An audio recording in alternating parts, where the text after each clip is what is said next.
Hello friends, my name is Steve Guttenberg and I am the Audiophiliac, and today's show is a bonus episode, actually a part 2 of my review of the DeVore Fidelity Oh Baby speaker. But it's actually an interview with the designer and owner of the company, John DeVore. His factory is not far from me in Brooklyn. So we did it at the factory, and we did it on or near Election Day. You'll see he's wearing a sticker on his shirt that says, "I voted," and that's why. So this was recorded in November. Anyway, we had a lot of fun. We go deep into how to design a speaker, at least this one, the Oh Baby, and also its little brother, the Micro. And I hope you enjoy it. Oh, and by the way, at the end of the video today, there is a short, I wouldn't call it exactly an unboxing video, but as close as I'm ever going to get with John getting the speakers ready and setting them up here in my apartment. Anyway, I hope you enjoy it. This is me talking with John DeVore. One of them is right here. This is the Oh Baby, and the other one uses the same two drivers in a very compact 10-inch cube, sealed, so it's actually designed to work best in a shelf. Preferably a record shelf, but bookshelf is fine, knick-knack shelf, whatever.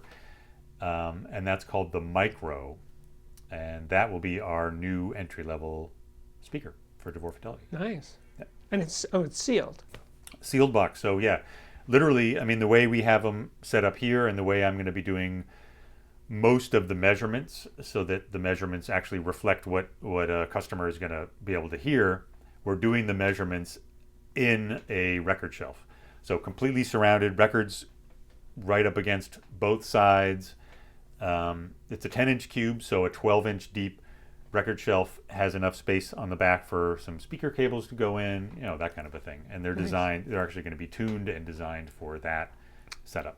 So that's really interesting, because that means you know exactly how it's going to be, what it's going to sound like in pretty much every situation, right? It's a repeatable... exactly is a tough word, but well, yes. Closer than... If somebody has a big, nice, a long row of records, then I know as close to exactly as I can ever know about a speaker that's going out to a customer, yes. Yeah, that's a good thing for a designer to have. Yeah, definitely it's going to be very consistent system to system, I'm sure, yeah.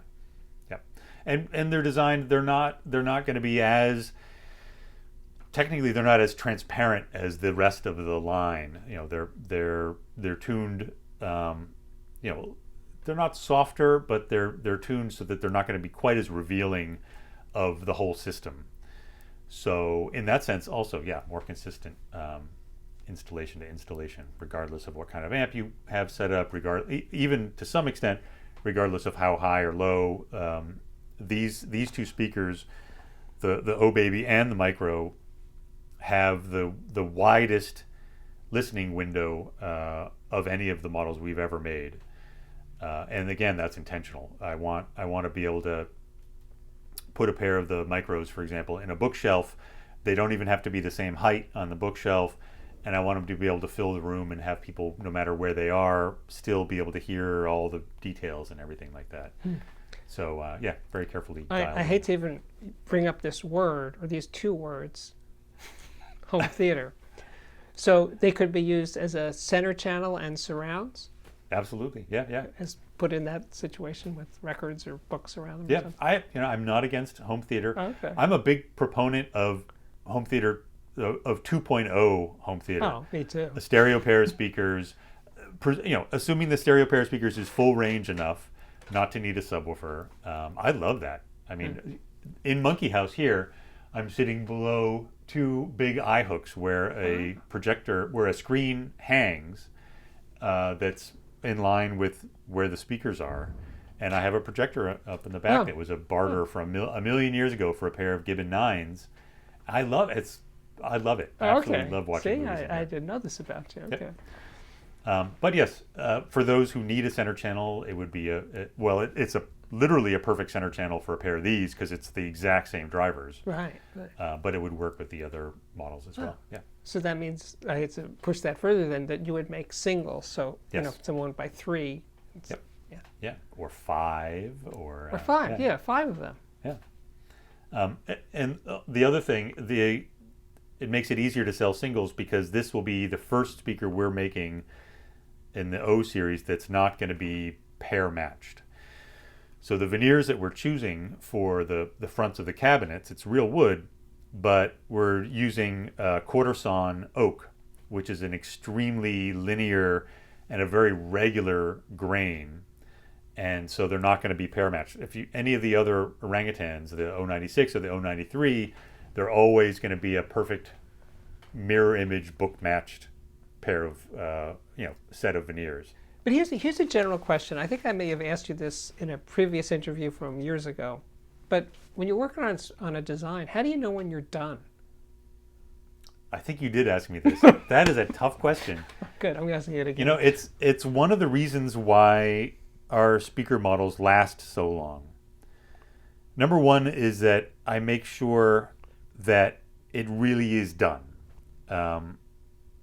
It's so.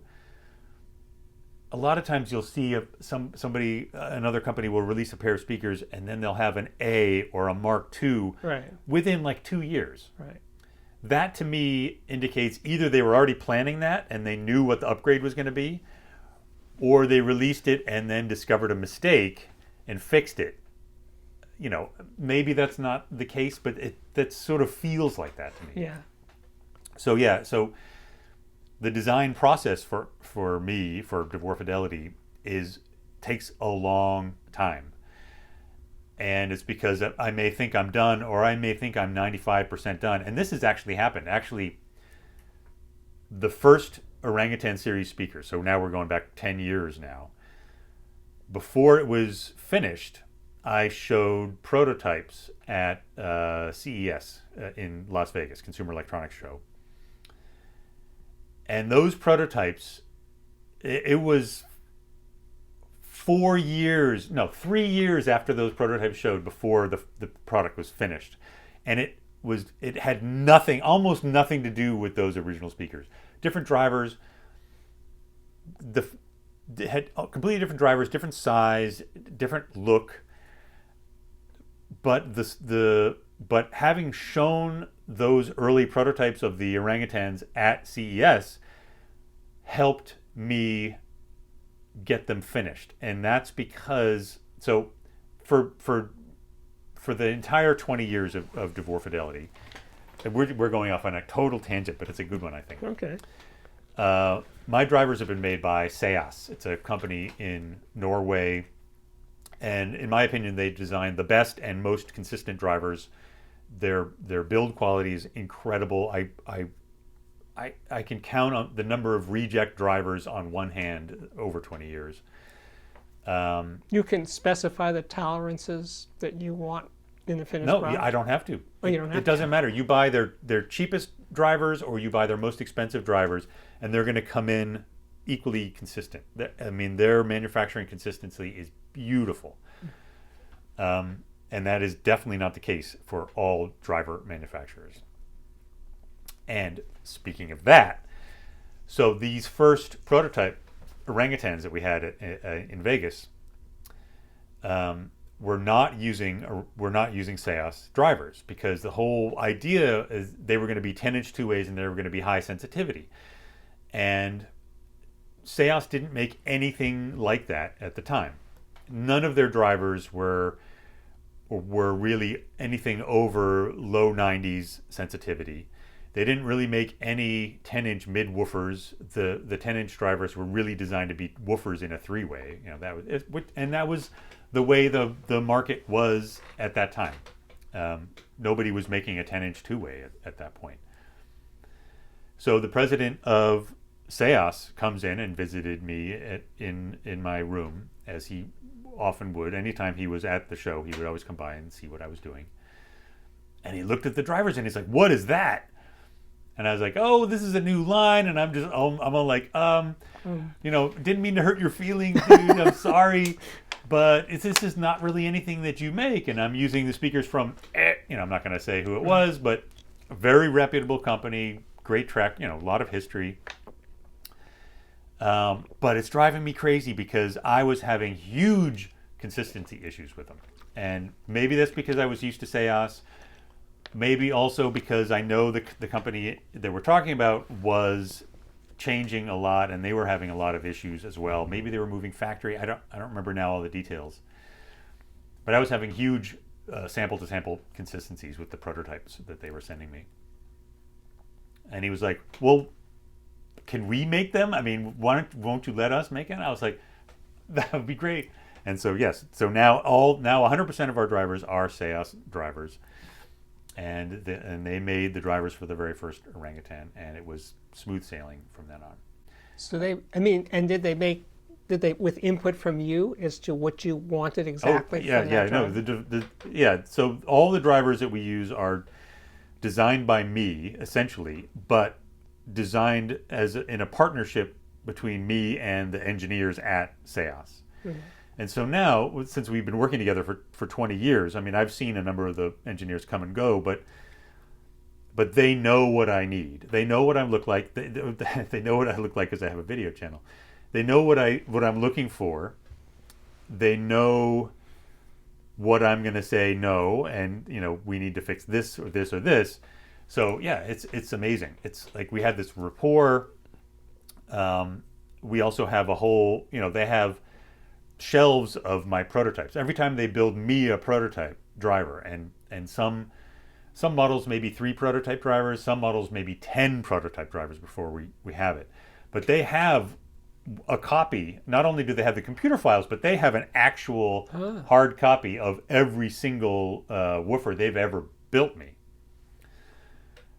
So yeah, so it's a partnership made in heaven. But do they sell those drivers to other companies? Or no. These are just mine. Yeah, right. The serial numbers are all unique to my, or the model numbers are all unique. They have a DV for DeVore, and they know not to. But are they essentially charging you for that process of first iteration, second iteration, third iteration? I buy So I'm buying the prototype drivers. A prototype driver from Seos, at least, and probably from most of the companies, is not built on the normal assembly line. I mean, you say assembly line. In Seos, an assembly line, it's rows of tables, but they're all still hand built. But they're built on these big jigs, and they're built in pretty decent series in order to keep the prices reasonable. Sure. The prototype drivers are built in the lab, and they're built 1 at a time or 4 at a time, depending. So the process is definitely different. Materials can be different in terms of adhesives and things like that. But so I'm buying those as individual drivers. Some of them, because they're based on stuff that they've already done for me, they can use a lot of the production. So for example, the 093 driver shares a lot of parts with the 096 driver. So when we were prototyping the 93 woofer, I was just like, okay, the only thing you're going to change on it is this. So they're literally taking all the production parts for the 96 stuff and then only doing a few things. So that is a very inexpensive prototype driver. Right. When I was building the O reference, the only thing that was from the 096 was the paper cone. Literally everything else was completely unique to my woofer. Everything, the coil winder, the magnet, the bronze chassis, I was actually sending them. We were making them here. And so those were $1,000 drivers. I mean, those were really, really expensive drivers. So it varies an enormous amount. The prototyping for these guys, so I never thought I was going to be able to, when we were designing, so the 096 came out first. And what year is that? That was 10 years ago, almost. Okay. Almost 10 years ago, yeah. Okay. So 2011. They came out in 2012. So those speakers essentially became the blueprint for the entire Orangutan series. 10-inch two-way, high sensitivity, much higher than a usual impedance to make them tube friendly, and a very specific cone material. It's an untreated paper cone, and it's a classic cone. It's a very old recipe paper pulp made by a very old, very it's a company that makes cones for. I mean, almost any driver maker has used cones from Dr. Mueller's company. I mean, Tannoy uses their pulp. I mean, it's all over the place. So it was a very specific recipe that I spec'd in that, and that's the same paper pulp that we use in all of the Orangutan drivers. So when I designed the 093s, I didn't think it was going to be possible to make a less expensive Orangutan. Meaning, I didn't think it was going to be possible to make a speaker that had these sort of effortless dynamic qualities, very even impedance, high sensitivity, and the Orangutan speakers do certain things that the more conventional, smaller driver speakers don't do. Like even our speakers, like the Gibbons, they don't do in a different way. What is it that they do? They present dynamics in a way that's really kind of effortless. They energize a room in a way that's a little bit less speakery. So a little less speakery, a little bit more lively-y, like live instrument-y. And that's not to say that the speakery way isn't as good, because the Gibbon stuff and our Silverbacks do it in that speakery way, in a sense that they paint this very realistic soundstage with precise imaging and things like that. The Orangutans don't do that as much. It's not their... Because of the wide baffle? I would think that would be a part. No, because the OREFs image better than our Silverbacks, which were our previous best imaging speaker. Okay. The OREFs have a wide baffle. It's a tuning thing. It's getting the most out of the materials, and sometimes when you get the most out of something, you push other qualities above, so it's not that we're dialing back these sort of magical imaging things, is that we're dialing up what these big woofers do, which is just this dynamic impact and this sense of energizing the room as though there's instruments in the room. There's a cello resonating. There's a resonant body, blasting stuff into the room in all directions. Or there's a vocalist with a powerful voice right there, and so it's a very different feel. So I didn't think it was going to be possible to make an Orangutan speaker that didn't have a 10-inch woofer in it. Then pre-COVID, so probably I think 2.5 years ago at this point, one of the employees that worked here came up to me and she said, "John, I have a complaint." So in the employee area, so in my section of DeVore Fidelity is where all the final assembly happens. We pack things and shipping happens out of here. And this office is in my section of it. So my office is a quiet space where I actually do auditioning and testing and prototyping and things like that of the speakers. And then just outside these walls here is where people put the speakers together, pack them up, and ship them. And also out there is what we have is called the burn-in rig. And it's a big floor-to-ceiling rack where drivers and crossovers and things like that are just loosely on there burning in. And usually it's radio, but sometimes we also stream Spotify, and my Qobuz account goes out there. And so there's always music playing out there, but it's playing from drivers that are not in enclosures, and it sounds awful. It's like squawky, untuned, undisciplined drivers just blasting and blaring. So she was right. She's like, so her complaint was, I work in a well-known speaker company, and I have to listen to crappy sound every day, all day. I protest. And I went out there and I was like, you're right. And it was ridiculous. And so that week I put together a little pair of cubes, these sort of, they were I think 1 foot cubes, 12 by 12 by 12 cubes with a full range driver, a paper driver with a paper whizzer cone on the front, and a passive radiator on the side. And popped them up there, up at the top of the rack, so that they're always playing no matter what else is playing. And they're high enough sensitivity so that they impart a character and a warmth to whatever the sound is out there over all the blaring, unenclosed crap that's happening below them. And it was kind of fun. And I intentionally made them 12 by 12 because I was like, well, what if I wanted to put them in a record shelf? And then the designy part of me got the better of me, and I put passive radiators in them, which means that you can't have records up against both sides, and I could, because they were designed for out there. But it never left my head, and how fun they sounded never left my head. And the drivers that were out there are very closely related to the same kind of paper pulp and stuff like that. They were a little smaller. Those drivers out there they're like 8-inch woofers out there. So within 6 months, the gears were turning, and I was like, I'm gonna make a pair that will work in a record shelf. So Christmas 2019, for my son, I built him a pair of even smaller cubes, 6-inch, 6 by 6 by 6 cubes that basically pipe clamped onto the underside of his bunk bed. And underside of his bunk bed, he has a little lounge with a couple of chairs.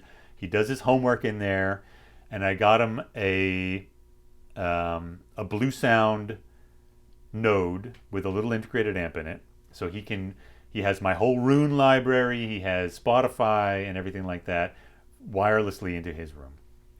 And those were so much fun. And those were a sealed version of my little Gibbon 3XLs. So there was a little 5-inch woofer, but crammed into a little sealed cube. And when you put a driver that's designed for a ported enclosure in a sealed cabinet, it's gonna be a small cabinet. Otherwise, it's anemic sounding.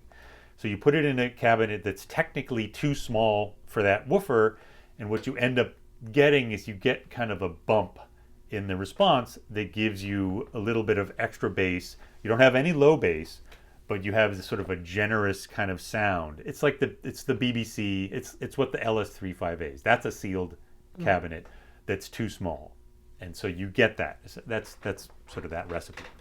And those were super fun, and they worked out really well. So then in 2020, I was like, all right, I'm going to make a pair that's made for a record shelf that fits perfectly, that doesn't have a stupid side-mounted passive radiator on it, and I'm going to see if I can make this work. But I'm going to do it with the drivers that I've been having fun with driver technology that I've been having fun with recently, and so that was going to be with an Orangutan pulp paper cone. So get in contact with Seas. I'm like, hey, remember when I was working on those less expensive, version of the orangutans? I think there's potential. I think we're going to make, we can even make smaller ones. And so we started the prototyping process again, and I had a couple of 8-inch woofers made, designed for that kind of enclosure. And then I was like, I might as well try a couple of smaller ones. So I had a couple of 6.5-inch drivers made as well. And these are some of the fruits of that. So this is the 6.5-inch version of the very original cubes that I built. So this has a whizzer cone. This is technically a full range driver.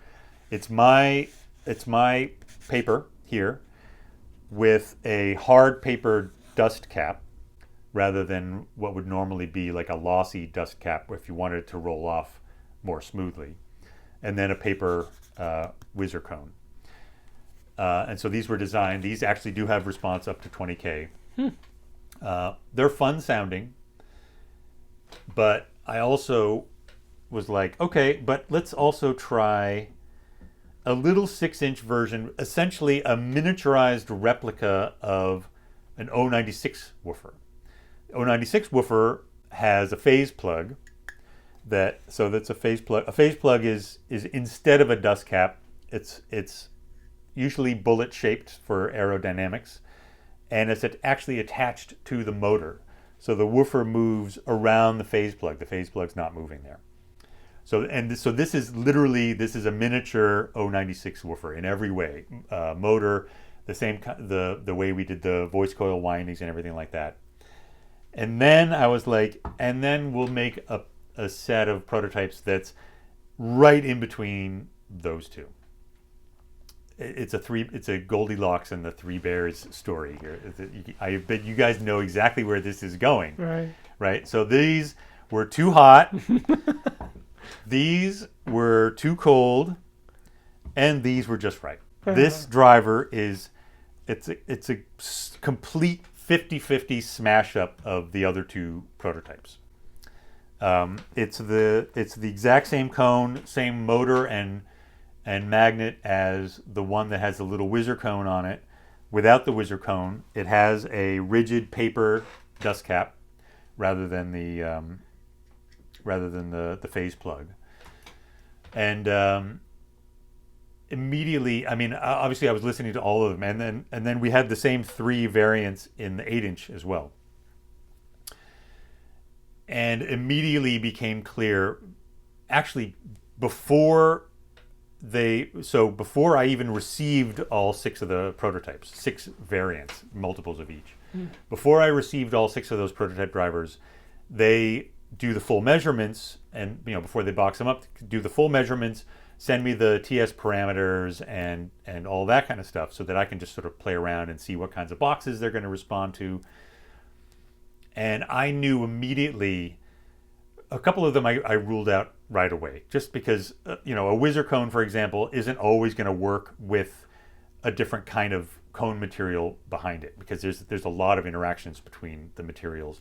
You get reflections, you get a lot of resonance. So I could tell by the numbers that they were sending me and the curves that they were sending me that these were a really good candidate. So before I even had the drivers, I knew that in this size vented box, they were going to work perfectly. None of these were designed for that. These were all going to be, the intention right now at this point in this design process was just a sealed cube. But when I ran the numbers in the simulator on that woofer, it was so perfect in this. And so even before I received these woofers, we had built quick and dirty cabinets that were, again, literally, this is a scaled down 096. It's the same proportions as an 096 cabinet, but like a little more than a third the internal volume. Rear ported, and I was right. I mean, I popped them in, burned them in, and it was just like, it had all of the orangutan qualities that I didn't think we were going to be able to get out of a small driver. So suddenly the new speaker split apart in utero and became what are the non-identical twins called, right? The fraternal or maternal twins. And became the O baby and the micro. Right. Yeah. Wow. That's a journey. It's crazy. Yeah. And so the other half of the design equation obviously is the tweeter, right? There are 2 ways, so it's half. The other thing that I knew was going to make these a possibility would be either to not have a tweeter in these. The design goal on these was to make the least expensive speaker we could make. That was the design goal from the beginning. So size obviously is part of it, but not having a tweeter means either not having any crossover, or at the very least only having half of the crossover, because you may still have crossover components tailoring the response of this driver, for example. But you don't have a tweeter, and you don't have all of the crossover components that would be associated with the tweeter. Or I knew that I had a tweeter on hand that I had already paid for, and I'd already done all the prototyping and research on, and that I had already essentially mapped out to make sure that it was paid for in the product that it was designed for. And that is the tiny little super tweeter that we designed for the Orangutan reference. The Orangutan reference is a very, very expensive speaker. It cost us more than all the other speakers we've ever designed combined to design and engineer and get into production. It was incredibly costly. And part of that was everything was from scratch. Nothing was an off-the-shelf driver anywhere. And the Super Tweeter was so not off the shelf that for the driver company, actually not technically not Seos. This is the only driver in that one that's not Seos. For that driver company to make me the dome and the magnet and the coil and basically everything I needed to mount into the bronze parts that were part of the O reference, I had to buy 1,000 of them. And the idea of selling 500 pairs of the O reference was so ludicrous. I knew it was never going to happen. But I knew that I needed it for the Super Tweeter. So let's say we sell 10 pairs ever of the O reference. That's maybe generous. Yeah. That means that I have 900 and I have 980 tweeters unused that I'm not going to resell or anything. They're not they don't have mounting plates or anything. They're literally just the raw material to make that Super Tweeter. But I knew that they were already paid for, and that's another part of the recipe to making a very inexpensive speaker, because my cost suddenly is one less driver. So driver cost wise, it's the same as making a single driver speaker. So that became this. So that I knew I didn't want to make a faceplate, make a whole nother part that I would have to then buy. So I adapted those little pieces. The part that I bought 1,000 of is designed to fit inside of a bronze horn in the O reference. So what I ended up doing is I made a new horn profile that could be machined into the front baffle of a new model. So these are different prototypes of horn contours. Some of them exponential, some of them curved, some of them conical, and these were, we did these all. I measured them all and everything to come up with what was going to work. And so all we had to make was an inexpensive bent metal bracket to press the tweeter into the back of the speaker, and it is horn loaded. The horn is tuned for a tweeter rather than a Super Tweeter. We're crossing, these are designed to be crossed over at 20,000 hertz. So in this, I had to redesign the horn to give it a little help because we're crossing it over considerably lower, more than an octave, obviously below that. And that was it. And it was a tiny, it's a neodymium magnet. So the body of the tweeter is tiny, which allows it to be put into that tiny little 10-inch cube of the micro. And it all just worked out. The other benefit I mentioned earlier that these two speakers have the widest dispersion by far. So meaning when you're sitting in the sweet spot, everything converges in time. It all converges to where your ears are, so that the drivers and the sound coming from the two different drivers arrives at the right time at your ear. And in some speakers, including speakers that we make, that window where those things are arriving at the same time is fairly small. Maybe you could have 3 people sitting side by side and still get a good coherent sound, but that would be the most. Then the sound you hear, it's not that it gets bad, but you get less detail, it's less focused, things like that. This driver is so small, both of these drivers are so small that the drivers are closer together than with any other model we've ever made. And I designed the horn on these to match the depth of where the voice coil is on these, so that the wave launch is coming from essentially from the same place. And all these things combine with where I put the crossover in terms of where the tweeter hands off to the woofer, to make these so that you could be standing, sitting, you could be 5 feet away, 3 feet away, 12 feet away, far left, far right, and they're always going to have the same tonal balance. and that was a big part of going into the bookshelf speakers, because a bookshelf speaker is almost certainly not going to be positioned perfectly for where you normally are going to be sitting. You know, a pair of speakers on stands, you put them in a triangle and you know exactly where they're going to be and it's perfect. In the bookshelf, they may not even be on the same wall. And so I wanted to make sure that they were going to be coherent and decent sounding from any number of spots in there. So that all kind of converged to make the design all come to work and in time to release this year. I think we did it. I think we did it. Yeah, wow, that was 10 times more than I thought I was going to have to say about these. Wow. You were on fire. Lots of editing. Cool. Anyway, my guest today, John DeVore. Thank you so much. Thanks, Steve.